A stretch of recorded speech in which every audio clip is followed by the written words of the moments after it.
Genesis 19.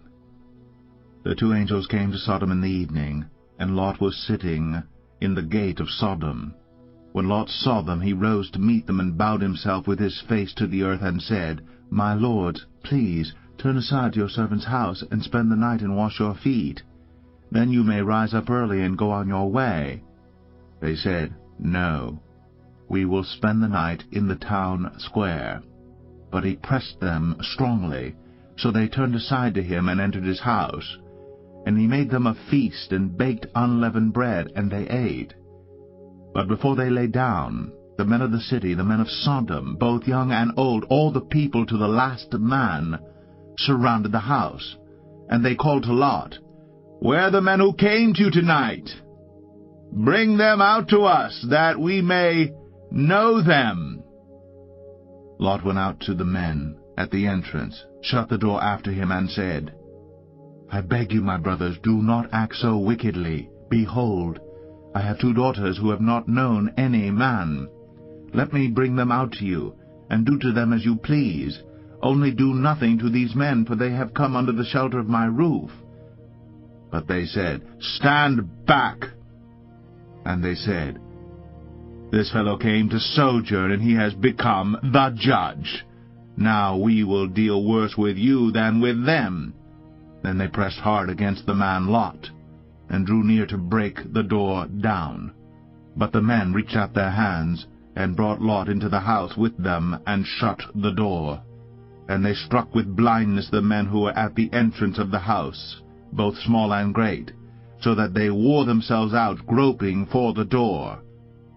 Then the men said to Lot, Have you anyone else here, sons-in-law, sons, daughters, or anyone you have in the city? Bring them out of the place. For we are about to destroy this place, because the outcry against its people has become great before the Lord, and the Lord has sent us to destroy it. So Lot went out, and said to his sons-in-law, who were to marry his daughters, Up, get out of this place, for the Lord is about to destroy the city. But he seemed to his sons-in-law to be jesting.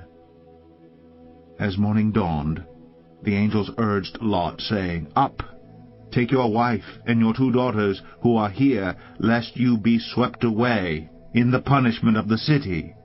But he lingered. So the men seized him and his wife and his 2 daughters by the hand, the Lord being merciful to him, and they brought him out and set him outside the city. And as they brought them out, one said, Escape for your life. Do not look back or stop anywhere in the valley. Escape to the hills, lest you be swept away. And Lot said to them, O no, my lords, behold, your servant has found favor in your sight, and you have shown me great kindness in saving my life. But I cannot escape to the hills, lest the disaster overtake me and I die. Behold, this city is near enough to flee to, and it is a little one. Let me escape there. Is it not a little one? And my life will be saved. He said to him, Behold, I grant you this favor also, that I will not overthrow the city of which you have spoken. Escape there quickly, for I can do nothing till you arrive there. Therefore the name of the city was called Zoar. The sun had risen on the earth when Lot came to Zoar.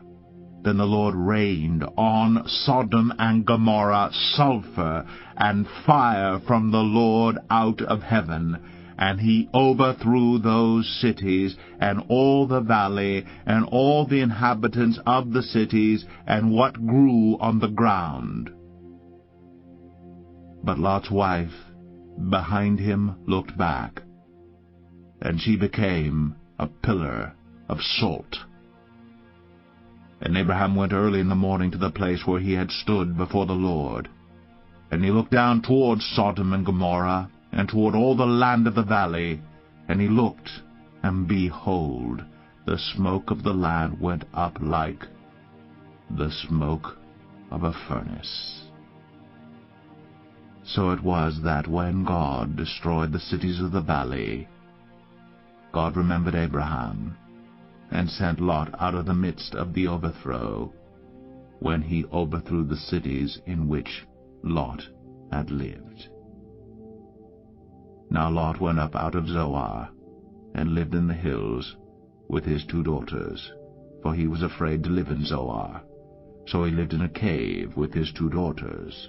And the firstborn said to the younger, Our father is old, and there is not a man on earth to come in to us after the manner of all the earth. Come, let us make our father drink wine, and we will lie with him, that we may preserve offspring from our father. So they made their father drink wine that night, and the firstborn went in and lay with her father. He did not know when she lay down, or when she arose. The next day the firstborn said to the younger, Behold, I lay last night with my father. Let us make him drink wine tonight also. Then you go in and lie with him, that we may preserve offspring from our father. So they made their father drink wine that night also. And the younger arose and lay with him, and he did not know when she lay down, or when she arose. Thus both the daughters of Lot became pregnant by their father. The firstborn bore a son, and called his name Moab. He is the father of the Moabites to this day. The younger also bore a son, and called his name Ben-Ami. He is the father of the Ammonites to this day.